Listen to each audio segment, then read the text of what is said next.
Welcome to GK facts. Current में जानेंगे video के अंदर। देखिए, अभी जो है नई ब्रिक्स मुद्रा व्यापार के लिए अमेरिकी मुद्रा की जगह लेगी। ठीक है, पूरी दुनिया के अंदर जो है इस खबर ने हिला के रख दिया है कि जो ब्रिक्स देशों का जो संगठन है, सम्मेलन है, समूह है, ठीक है ना, उसने एक नई अनाउंसमेंट करी है। उनका कहना है कि ये जो 5 देशों का संगठन है ये अपनी एक नई मुद्रा लेकर आएगा। इससे क्या होगा, अमेरिकी मुद्रा की जगह जो है वो खत्म हो जाएगी। ठीक है, यानी कि आपको पता होगा विश्व में अधिकतम देश जो है जो लेन देन करते हैं वो डॉलर में करते हैं। ठीक है, और जो बड़े देश हैं वो भी डॉलर में करते हैं। तो अब बड़े देशों में काफ़ी कंट्री आ जाती हैं, जैसे अपना देश भारत आ जाता है, चाइना आ जाता है, रसिया आ जाता है, ठीक है, ब्राज़ील जैसे देश आ जाते हैं। अब ये सभी देश क्या चाहते हैं कि भैया हम कब तक इसी मुद्रा में लेन देन करेंगे। ठीक है, काफ़ी समय से इसका वर्चस्व चल रहा है डॉलर का। तो इसी को ख़त्म करने के लिए जो ब्रिक्स का समूह है, ठीक है, उन्होंने एक अनाउंसमेंट करी जिसके तहत अब जो लेन देन होगा आने वाले समय में वो अमेरिकी जो है डॉलर में नहीं होगा। ठीक है, इसी टॉपिक के ऊपर हम लोग बात करने वाले हैं कि क्या ये पूरा मामला है, कौन सी चीज़ को यानी कि कौन सी मुद्रा चलाई जाएगी उसके ऊपर भी बात करेंगे। ठीक है, दूसरी चीज़ ये भी जानेंगे कि क्या इस मामले में जो चाइना और भारत है वो एक होगा या नहीं होगा, उसे भी जानेंगे। टॉपिक इंपॉर्टेंट है, वीडियो एंड तक जरूर देखिएगा। 1-2 नंबर का क्वेश्चन पूछा जाएगा, बाकी आपकी नॉलेज के लिए इंपॉर्टेंट है। क्लियर है, चलिए स्टार्ट करते हैं और जानते हैं। तो देखिए, जैसे मैंने अभी आपको बताया कि ब्रिक्स जो है एक समूह है। ठीक है ना, आपको पता होगा ब्रिक्स के अंदर टोटली कितने देश है। टोटली इसके अंदर जो है 5 देश है, ब्राज़ील, रसिया, भारत, चीन और दक्षिण अफ्रीका। ठीक है, ये सभी देश इसके अंदर शामिल है। अब इन्हीं सभी देशों ने मिलकर एक तरीके से एक निर्णय लिया है। ठीक है, एक निर्णय क्या लिया है वो आपको अगर मैं बताऊं तो वो निर्णय ये है कि जो विदेशी मुद्रा है, मतलब जिसमें लेन देन होता है, व्यापार होता है, जिसे अमेरिकी डॉलर हम लोग कहते हैं, अमेरिकी डॉलर को रोकना है। यानी अमेरिकी डॉलर को वर्षों से ही अंतर्राष्ट्रीय व्यापार के लिए एक आधिकारिक मुद्रा रही है। यह आपको पता होगा कि अमेरिकी डॉलर जो है वो वर्षों से ही अंतर्राष्ट्रीय व्यापार के लिए एक आधिकारिक मुद्रा रही है। ठीक है, हाल ही के दिनों में यह देखने को मिला कि डॉलर को डंप करने की कोशिश करी गई है, यह कोशिश करी जा रही है। ठीक है, हालांकि 1 साल से हो रहा है, जब से रसिया यूक्रेन युद्ध हुआ था तब से हमें डॉलर का डॉलरीकरण देखने को मिल रहा है, डी डॉलरीकरण देखने को मिल रहा है। ये वर्ड थोड़ा याद रखिएगा क्योंकि काफ़ी चर्चा में रह रहा है इस समय। डी डॉलरीकरण को हाल ही के दिनों में काफ़ी बढ़ावा मिला है, खासकर जब से रूस यूक्रेन युद्ध के बाद से ही। ठीक है ना, इसका उद्देश्य क्या है? इसका उद्देश्य यही है कि जो अंतर्राष्ट्रीय व्यापार के लिए जो आधिकारिक मुद्रा है डॉलर, उसको बिल्कुल खत्म करना है धीरे धीरे कर कर, है ना। यानी अमेरिका का वर्चस्व भी खत्म हो जाएगा इससे, और उसके जो डॉलर से वो अपनी अर्थव्यवस्था को सुधारता रहता है वो भी कहीं ना कहीं खत्म हो जाएगा अमेरिका का। ठीक है ना, अब यहाँ पर जो है बात ये निकल कर आ रही है कि ये जो डॉलर है, आपको पता है मुद्रा का राजा है डॉलर इस समय। ठीक है ना, क्या है इसको समझिए। अमेरिकी डॉलर को जो है मुद्रा का राजा कहा गया है। क्यों? क्योंकि 1944 में दुनिया के आधिकारिक आरक्षित मुद्रा ये बन गई थी। 1944 में ही कौन सी मुद्रा बन गई थी? डॉलर। ठीक है, आपको पता होगा जब ज़्यादातर लेन देन जो होता है विदेशों के साथ वो डॉलर के रूप में ही करता है एक देश दूसरे देश से, लेकिन अभी ये धीरे धीरे खत्म होता जा रहा है। अब भारत का रुपया भी आगे आ रहा है, कैसे आ रहा है वो समझाऊंगा, वीडियो अंत तक जरूर देखिएगा। क्लियर है बच्चा? तो 1944 में दुनिया की आधिकारिक आरक्षित मुद्रा बन गई है। उसके बाद ये निर्णय जो लिया गया था ये ब्रिटेन वुड्स समझौते के तहत हुआ था, जिसमें 44 सहयोगी देश का एक प्रतिनिधि मंडल द्वारा इसका जो है सहयोग हुआ था, समझौता हुआ था ये। ठीक है ना, तब से लेकर आज तक डॉलर ने दुनिया में एक शक्तिशाली स्थिति का आनंद लेते हुए आ रही है। ठीक है, और इससे अमेरिका की अर्थव्यवस्था और अमेरिका को काफ़ी प्रॉफिट होता है, ये हमेशा याद रखिएगा। क्लियर है ना, जब किसी देश का लेन देन उसकी देश के डॉलर के साथ अन्य देश भी करेगा तो जाहिर सी बात है उसे तो लाभ होगा ही होगा, है ना। ये चीज़ें हैं।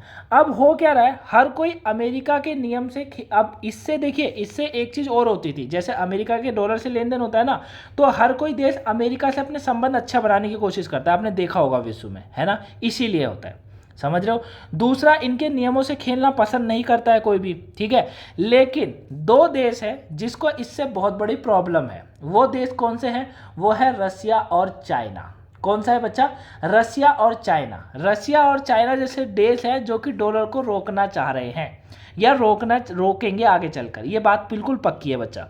क्लियर है? इस प्रक्रिया को ही इन लोगों ने डी डॉलरीकरण कहा है। ठीक है, इससे क्या होगा, इससे अमेरिकी डॉलर का व्यापार तेल या अन्य वस्तुओं के लिए जो उपयोग की जाने वाली मुद्रा के रूप में प्रतिस्थापित करने की एक प्रक्रिया इसको बताया जा रहा है। डी डॉलरीकरण का मतलब यही है कि नई मुद्रा लाना, समझ रहे हो, यानी कि जो उभरती हुई अर्थव्यवस्था है वो तो अपना नया नया मुद्रा ला ही रही है, ठीक है। अब यहाँ पर देखिए हुआ क्या था, मैं आपको एक चीज़ बताता हूँ। एक आईएमएफ की एक आधिकारिक रिपोर्ट थी जिसमें यह बताया गया कि विदेशी मुद्रा भंडार डेटा का मुद्रा संरचना के अनुसार इन्होंने बताया कि वैश्विक विदेशी मुद्रा भंडार में डॉलर का हिस्सा पिछले साल के अंतिम तिमाही में 59% से नीचे गिर गया है, ठीक है। कहीं ना कहीं पिछले साल से ही, जब रशिया यूक्रेन का वॉर स्टार्ट हुआ था फरवरी में, तब से ही हमें जो है डॉलर में गिरावट देखने को दबाकर मिल रही है ना। मतलब इसका लेन देन काफ़ी घटता जा रहा है, ठीक है। क्यों हो रहा है, क्योंकि देखिए इसमें यान या यूरो जैसी मुद्रा जो है वो तो अपनी भूमिका निभाई रही, क्योंकि उनमें भी लेन देन होता है, लेकिन सबसे ज़्यादा भूमिका जो 1/4 निभाई है वो चीन की जो मुद्रा है उसने निभाई है। दूसरा, 3/4 छोटे देशों की मुद्राओं ने इसे आरक्षित मुद्राओं के रूप में अधिक सीमित भूमिका निभाई है, जैसे भारत भी इसमें शामिल है, समझ रहे हो, उसने भी भूमिका निभाई है, ठीक है। हुआ क्या था, जब यूक्रेन रशिया वॉर हुआ था, ये थोड़ा याद रखिएगा, इंपॉर्टेंट पॉइंट है। यूक्रेन रशिया वॉर के समय में जब आक्रमण में रूस को जब दंडित करा गया था, उस समय पश्चिमी सरकार ने पिछले साल ही रूस के विदेशी मुद्रा भंडार को $300 बिलियन को फ्रीज कर दिया था, ठीक है, जो कि लगभग आधा था वैसे तो, और रूसी बैंक को यूक्रेन से बाहर कर दिया गया था। लेकिन इनको लगा ऐसे करने से रशिया रुक जाएगा, लेकिन रुका नहीं। क्यों? क्योंकि यहाँ पर भारत और चीन ने इनडायरेक्ट तरीके से साथ दे दिया रशिया का। भारत और चीन जैसे ने रूस के साथ व्यापार जारी रखकर इच्छुक देशों से इसके बजाय रुपया और युआन में ऐसा करना शुरू कर दिया, जिससे अमेरिकी डॉलर को बहुत बड़ा नुकसान हुआ, समझ रहे हो। क्या कर दिया इन लोगों ने व्यापार किस में करा, भारत ने अपने रुपये में कर दिया, रशिया भी मान गया, और चीन ने अपने युआन में कर दिया, मान गया वो। इससे जो है यहीं से बात शुरू हो गई, अंतर्राष्ट्रीय व्यापारी व्यवस्था के लिए डी डॉलरीकरण की बात यहाँ से शुरू हो गई थी, ठीक है। क्लियर होगी बात यहाँ पर, ठीक, याद रखिएगा। अब जो है ब्राजील और चीन, अभी अगर मैं करंट में अगर बात करूं तो देखिए ब्राजील और चीन अब एक दूसरे के साथ युआन में ही व्यापार कर रहे हैं। चीनी जो रुपया है वो एक अंतर्राष्ट्रीय मुद्रा और डॉलर चैलेंजर के रूप में स्थापित करने में मदद कर रहा है इस समय, ठीक है। आने वाले समय में अगर डॉलर को कोई टक्कर देगा तो वो चीन का पैसा देगा, ठीक है। भारत की अगर मैं बात करूं तो भारत भी कहीं ना कहीं धीरे धीरे कर कोशिश कर रहा है डॉलर से अलग होने की, ठीक है। करंट में मैं आपको बता रहा हूँ ये सारी न्यूज़। करंट में देखिए क्या है, हाल ही में 18 देश, यूके, जर्मनी, रूस, कौन, यूके, जर्मनी, रूस और यहाँ तक कि संयुक्त अरब अमीरात सहित को भी भारतीय रुपये में व्यापार करने की अनुमति दी गई है, ठीक है ना। ये भी आपको याद रखना है कि भारत भी करीबन 18 देशों के साथ अपने ही पैसे में व्यापार करना शुरू कर दे रहा है, ठीक है। ये भी याद रखिएगा, काफ़ी इंपॉर्टेंट बन जाता है। दूसरा देखिए एक और बात यहाँ पर यह है कि ब्राजील ने पहले ही युआन में व्यापार समझौता और निवेश स्वीकार करना शुरू कर दिया था।